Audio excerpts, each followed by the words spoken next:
ऋषिकेश, वर्तमान हालात में या फिर आगे आने वाले वक्त की आज से अगर तैयारी करें, मौजूदा वक्त में क्या कांग्रेस की तमाम शर्तों को मानते हुए सारी राजनीतिक पार्टियां उसके साथ आ जाएंगी? पहला। दूसरा, ये इंडिया ब्लॉक की ये जो मीटिंग होने जा रही है, उससे पहले जो पोस्टर लगे हैं उसमें तमाम इंडिया ब्लॉक के अलग अलग नेताओं के वो तमाम बयानों को कोट करके रखा हुआ है जो कि कांग्रेस की मुखालफत करते रहे या फिर उस पर सवाल करते रहे हैं।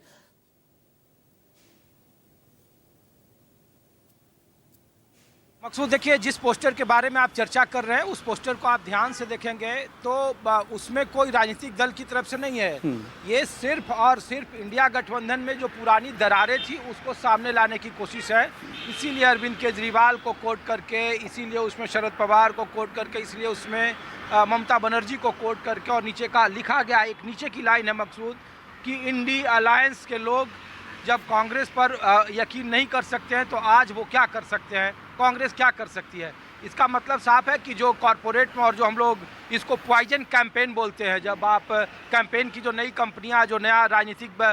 तौर पे जो कैंपेन की धारा आई है, तो ये उसी का एक हिस्सा है और ये बात सब लोग जानते हैं। दूसरी बात यह है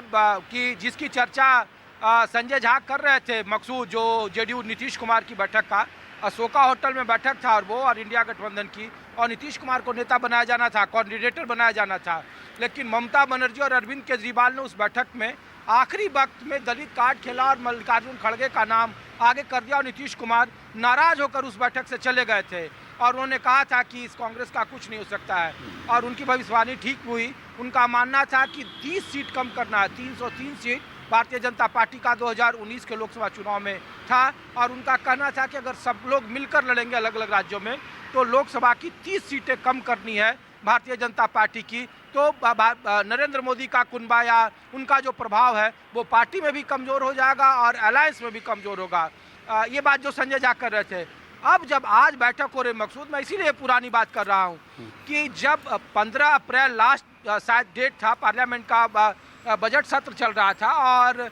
वुमेन्स बिल पर सारे अलायंस पार्लियामेंट में बैठे थे, तब आम आदमी पार्टी भी सत्ता में थी, तब ममता बनर्जी भी सत्ता में थी। लेकिन अब जब ये बैठक ऐसे मुद्दत बाद, जमाने बाद हो रही है मकसूद, जब सारे ही कांग्रेस के अलायंस के जितने भी तकरीबन अलायंस है वो सत्ता से बाहर है, एक नेशनल कॉन्फ्रेंस और दूसरा जेएमएम आ चुकी, राज्यसभा की वहाँ संयुक्त नॉमिनेशन है कांग्रेस और जेएमएम का, तो इसलिए हेमंत सोरेन नहीं आ रहे, उनके सहयोगी आएंगे और वर्चुअल मीटिंग के जरिए जो उमर अब्दुल्ला है वो जुड़ेंगे। तो सिर्फ 2 ऐसे दल हैं जो अभी सत्ता में हैं, बाकी कहीं भी कोई, चाहे वो डीएमके हो या फिर तृणमूल कांग्रेस हो या आम आदमी पार्टी ने तो लोकसभा चुनाव के बाद ही कह दिया था कि लोकसभा चुनाव के लिए उनका गठबंधन था, विधानसभा के लिए उनका कोई गठबंधन नहीं है, तो वो इंडिया गठबंधन का हिस्सा नहीं है। अब सवाल ये उठ रहा है कि जो कांग्रेस को इसके पहले की बैठक में मकसूद सारे उनके अलायंस उनको आंखें तरेरते थे, राहुल गांधी के नेतृत्व को स्वीकार करते थे, मुद्दों के आधार पर कांग्रेस को घेरते थे, अब उसमें कोई ऐसा दल नहीं है जो ये कहने की स्थिति में है कि राहुल गांधी का नेतृत्व स्वीकार नहीं है, कांग्रेस उन मुद्दों को सही से कोऑर्डिनेट नहीं कर रहा है, या कोऑर्डिनेशन अपने एलाइज खास करके महागठबंधन के साथियों का कोऑर्डिनेशन नहीं कर रहा है। इसलिए अब इसका नाम गठबंधन नहीं जनबंधन रखा गया है, जो प्रेस रिलीज और जारी किया जा रहा है। अब डीएमके का बात किए, कांग्रेस ने वहाँ नया साथी चुन लिया, विजय जोसेफ, जो टीवीके के साथ हैं, और अगर लोकसभा 29 का बात करें तो संभवतः वो उसी के साथ चुनाव में लड़ेगी। उनका विधानसभा के साथ अलायंस है, तो वो आज की बैठक में शामिल नहीं हो रहे हैं। राष्ट्रीय राजनीति का मुद्दा है, लोकसभा का कोई अलायंस नहीं है। जेएमएम की बात कही जा रही है, जेएमएम का वहाँ मैंने बताया आपको कि वो नामांकन में बिजी है। ममता बनर्जी की हालत यह है, जो आप मकसूद बेहतर जानते हैं, कि उनके 58 विधायक को अलग असली तृणमूल का मान्यता दे दिया गया और लोकसभा स्पीकर के पास अप्रोच किया गया है कि 18 लोकसभा सांसदों को भी असली तृणमूल का जगह दे दिया जाए। तो ममता बनर्जी के सामने इस गठबंधन से कहीं ज़्यादा उनके पार्टी के अस्तित्व को बचाए रखने का संकट है। जो ममता बनर्जी कांग्रेस को, हाँ, अधीर रंजन चौधरी को या फिर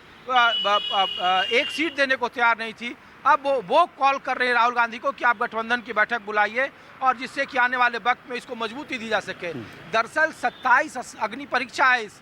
मकसूद इस गठबंधन का। 27 में उत्तर प्रदेश में चुनाव है और जो अखिलेश यादव और कांग्रेस की ट्यूनिंग कैसे होगी ये सबसे बड़ा सवाल है। क्योंकि अभी हाल में देखिए, जब हम लोग थोड़ी दिन पहले कांग्रेस का एक बड़ा तबका चाहता था कि उत्तर प्रदेश में बीएसपी के साथ गठबंधन हो, अगर वहाँ सत्ता में आना है तो दलित वोट बैंक को, एससी वोट बैंक को जोड़ना पड़ेगा, जो समाजवादी पार्टी के साथ नहीं है। और एक ग्राउंड रिपोर्ट भी है, अखिलेश यादव कह रहे हैं कि वो बीएसपी के साथ नहीं जाएंगे, जो उनका बहुत क्लियर कट है, क्योंकि 19 में वो जाकर देखे थे और उनका उन्हें फ़ायदा नहीं हुआ था। और दलील दे रहे हैं कि पीडीए उन्होंने 2024 में सफल फार्मूला अपनाया है, और जब जयंत चौधरी आखिरी वक्त में बीजेपी के साथ चले गए थे, तब वो सबसे बड़े दल के तौर पर निकले थे। अब सवाल है कि कांग्रेस और समाजवादी पार्टी का उत्तर प्रदेश में जो 2027 में पहला लिटमस टेस्ट है, उसमें कैसा ये गठबंधन किस ओर आगे बढ़ेगा और कांग्रेस की भूमिका क्या होगी। क्योंकि कांग्रेस देखिए हर बार अगुवाई तो जरूर करता है, लेकिन कोऑर्डिनेशन का जब वक्त आता है तो उस वक्त फेल हो जाता है, या इनके नेता, इनके थिंकर फेल हो जाते हैं। राहुल गांधी 2024 के पहले मकसूद जब भारत जोड़ो यात्रा कर रहे थे, तो पहली बार राहुल गांधी की छवि मुद्दों के आधार पर अलग बनी थी। अब जब मुद्दे यहाँ पर, जब आज की बैठक है 12 बजे, उसमें मुद्दे एसआईआर का है बैठक, उसमें इलेक्शन कमीशन है, उसमें मुद्दा है कि अलग केंद्रीय जांच एजेंसियों का कैसे दुरुपयोग किया जा रहा है। मुद्दा इस बात को कि 27 में राष्ट्रपति का चुनाव होना है, द्रौपदी मुर्मू का कार्यकाल खत्म हो रहा है जुलाई 2027 में,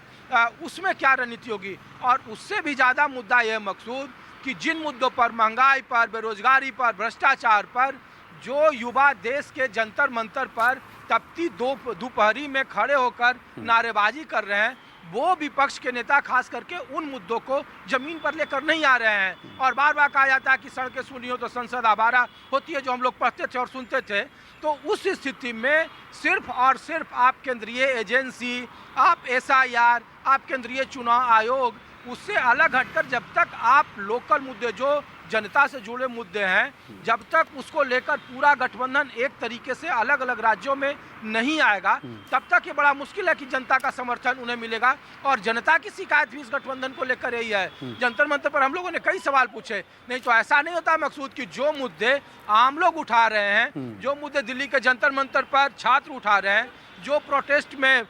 नोएडा में मजदूर उठा रहे हैं, जो अलग राज्यों में गरीब तबका उठा रहा है, वही मुद्दा अगर विपक्ष उठा रहा है, तो फिर दोनों में कोऑर्डिनेशन क्यों नहीं बन रहा? आखिर विपक्ष को जनता का साथ क्यों नहीं मिल रहा है? तो हम लोग जैसे पत्रकार, हम लोग अगर कोई छोटे मोटे खबरों को लेकर और इशू को लेकर इस तपती दोपहरी में अपना पसीना गलाते हैं, तो विपक्ष के नेताओं को और खास करके गठबंधन के नेताओं को भी जब तक सड़कों का रास्ता नहीं करेंगे, मुद्दों के आधार पर जनता के बीच में नहीं जाएंगे, तब तक इस गठबंधन का राजनीतिक भविष्य या फिर कितना सफल होगा कहना मुश्किल है। लेकिन एक बात जरूर है कि जो गठबंधन के साथ ही कांग्रेस को आंखें तरेरते थे, वो अब कांग्रेस के सामने घुटनों के बल है। कांग्रेस ही सिर्फ इकलौती ऐसी पार्टी है जो अब बीजेपी के सामने लड़ने का दम भर सकती है, कह रही कि उन्हीं के पास एक रास्ता है। और इसकी वजह सिर्फ और सिर्फ यह है कि जितने भी अलायंस के जो सत्तारूढ़ दल थे, वो सब के सब सत्ता से बाहर हो गए हैं। और कांग्रेस के सामने अब एक सबसे बड़ी चुनौती है कि बड़े भाई की भूमिका में वो, अब कांग्रेस जो कहेगी उनके अलायंस को सुनना पड़ेगा। पहले अलायंस के जो साथी कहते थे वो कांग्रेस सुनती थी। ये फर्क है आज की बैठक में और आज की बैठक के बाद कांग्रेस की भूमिका का। कांग्रेस अपनी भूमिका को कैसे ले जाता है, क्योंकि जो अगले 7 राज्यों का चुनाव है मकसूद, उसमें गोवा है, उसमें मणिपुर है, उसमें उत्तर प्रदेश है, उसमें सिर्फ एक हिमाचल ऐसा है जहाँ पे कांग्रेस का शासन है, बाकी सब जगह पर भारतीय जनता पार्टी का शासन है। और वहाँ पर ये सबसे बड़ी चुनौती है खास करके इंडिया गठबंधन के साथियों की, कि वो कैसे इसको आगे बढ़ाएं और सिर्फ ये सीटों का तालमेल मुद्दों के आधार पर नहीं, बल्कि सामाजिक मुद्दों को कैसे आगे बढ़ाती है, इस पर ये लोग क्या रणनीति